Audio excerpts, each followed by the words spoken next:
Ce soir du mois de décembre, une autre journée vient de s'achever.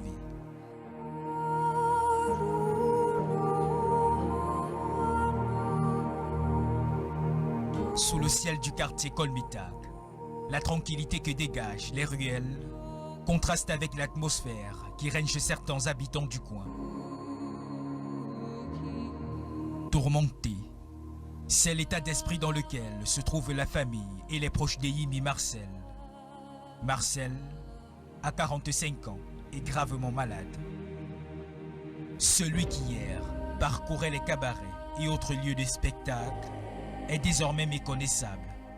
Sa nouvelle physionomie lui fait des misères. Le mal dont il souffre est un fardeau au sens propre, comme au figuré, physiquement comme psychologiquement. Ça avait commencé au Gabon.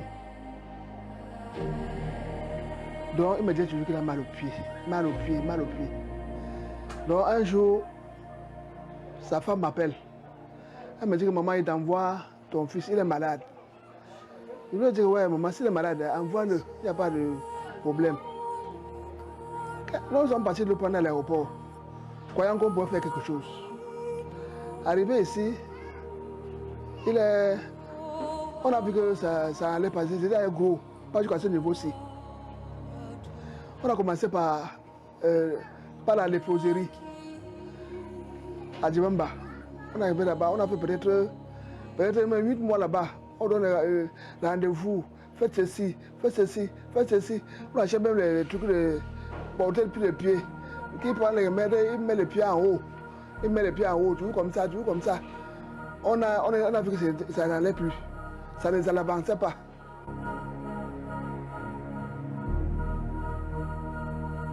Le temps a passé, mais la masse est restée.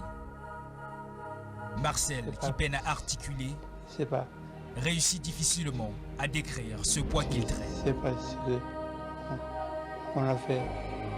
Au hôpital gynéco, là-bas on lui a demandé de faire le scanner. Le scanner et l'écho-cœur. On a fait tout ça. On dit toujours que c'est négatif. Qu'il n'y a rien, on ne voit rien. Vraiment, nous sommes dépassés. Quand on a fait tout ça, les remèdes, parce que ce n'est que les remèdes d'attention. Les problèmes de pied, on ne traite pas le pied. Nous sortons toujours pour le pied, que ça baisse. Pas de changement. Après le temps, là, lui-même, il sortait. Il partait encore dans les cabarets. Il partait à sa guitare. Il rentre même avec quelque chose. On lui a montré les Chinois, les Coréens. Chaque mois, il versait 30 000. Chaque mois, il versait 30 000. Tout pour son pied. On met les bandes sur les pieds, on met les bandes sur les pieds. On dit que c'est les rétentions d'eau. On dit que bon, nous on a dit que bon, comme c'est les rétentions d'eau, peut-être ils peuvent traiter. Rien.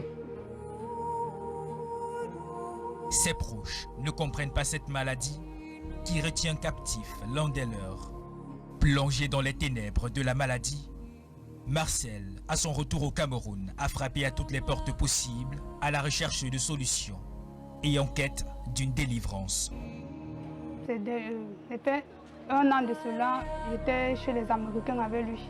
À l'hôpital des Américains, on nous a dit que c'était un vaisseau, on ne nous a pas dit normalement de quoi il souffrait.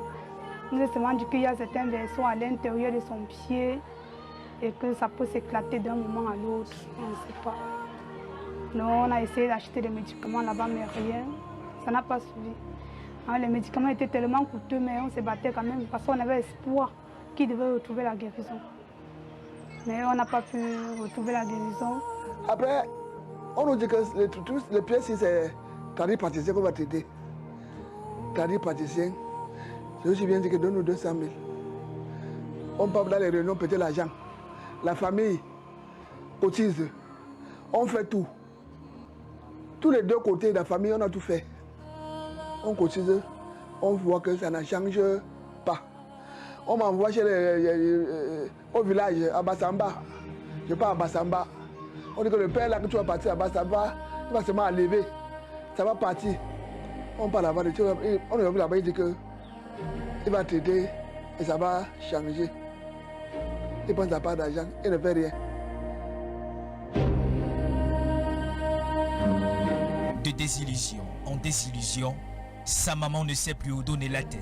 On a dépassé. Son frère nous appelle, il dit mais elle est par ici. Même là-bas, étant au Gabon, les docteurs disent toujours que faire comme ça va finir. Le docteur, lui, on lui donne le remède que envoie. Il envoie lui, il boit. Pas de changement. Ça a commencé, il avait les petites douleurs. Il avait les petits, ressentait les petites douleurs dans les pieds. Mais maintenant, il dit qu'il n'a pas mal aux pieds. Pour le moment, il n'a pas mal, mais ça pèse juste. Il n'a pas de douleur particulière, il ne ressent rien comme douleur. Mais le pied pèse. Cette famille démunie est à bout, tourmentée et bouleversée, mais surtout financièrement asphyxiée. Vous partez chez les Américains, le pied là-bas fini. C'est elle qui vient, elle part chez les Américains. On va donner une boîte de remède à 154 000. Elle a acheté ça peut-être 3 fois. Même pas un petit changement. On a dit que mais ça devenu quoi? C'est quelle quantité de maladie ici? Nous on a même vu ça. Mais avec les prières, tout. Et vous dites que le pied, ça n'a jamais changé. Avant de recommencer même. Ça peut nous regarder comme ça. Un lymphodème. Une masse importante qui ne permet même pas à Marcel d'aller chercher un verre d'eau hors de ce petit salon qu'il n'a plus jamais quitté. Marcel a même fait un AVC et s'en est remis. Mais cette déformation de son membre inférieur droit est restée intacte. Il y a de cela 6 mois, étant à la maison, il ne sait pas où c'est les pensées, c'est les soucis, ou c'est quoi. Il a eu l'AVC. Donc après l'AVC là, on espère quand même qu'il peut trouver la guérison. On a espoir qu'il peut trouver la guérison. Marcel est rongé par la nostalgie. À 45 ans, il est devenu une charge pour sa famille et pour sa maman. Quelqu'un qui était sur place pendant 6 ans. 6 ans, c'est beaucoup. À son jeune âge, il est toujours sur place, il ne bouge pas. Quand il voit souvent à la télé, là, même, des fois, il se met à pleurer. Bon, c'est pas me cacher, je pleure. Les âmes de bonne volonté nous viennent en aide parce que nous ne sommes plus. On ne sait plus comment on va faire. On ne sait plus comment on va faire. Parce que c'est déjà grave jusqu'à ce que. Avant, il n'avait pas de blessures. Il a commencé à avoir des blessures. Où ça a commencé, comment? On ne sait pas. Les docteurs restent au Gabon, ils envoient les remèdes que. Donne un ceci à ton frère, il va guérir. Il prend, il boit. Ça ne change pas. Alors qu'il avait encore devant lui tout le boulevard de l'avenir, il a ainsi été brisé par la maladie. Mais au fort de sa convalescence, Marcel caresse le rêve de retrouver sa mobilité. Importe la manière, voir renaître dans son existence cette lumière qu'il a quittée depuis plusieurs années maintenant. J'ai besoin qu'on m'aide. Qu'on m'aide. Je suis à bout.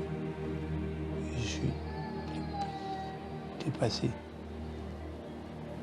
Un vibrant appel, plein d'espoir, est ainsi lancé en direction des âmes charitables que vous êtes. Je suis pitié.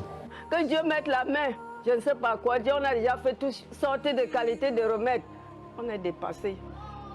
On est dépassé. On tantôt les gens disent que ça va lancer, mais il ne traite pas, il ne parvient pas à traiter. On a déjà marché, mais les voisins m'ont apprécié de moi. Parce que même voyager, il ne peut pas sortir chez moi. Parce que je parle de ce son. Il faut qu'il mange, il faut qu'il se lave, il faut qu'il fasse ceci. C'est toujours moi. Il y a personne qui est avec moi pour m'aider. À part que sa femme qui vient souvent m'aider ici. C'est elle seule. C'est elle seule qui m'aide ici. Il n'y a personne. La famille est fatiguée. Vous voyez que 6 ans, c'est beaucoup. Si ils vont se décourager, ils vont laisser toujours à moi. Il n'y a personne qui peut encore venir dire que. Au début, ils m'aidaient. Maintenant, ils sont fatigués. Ils sont fatigués. On ne sait plus ce qu'on peut faire.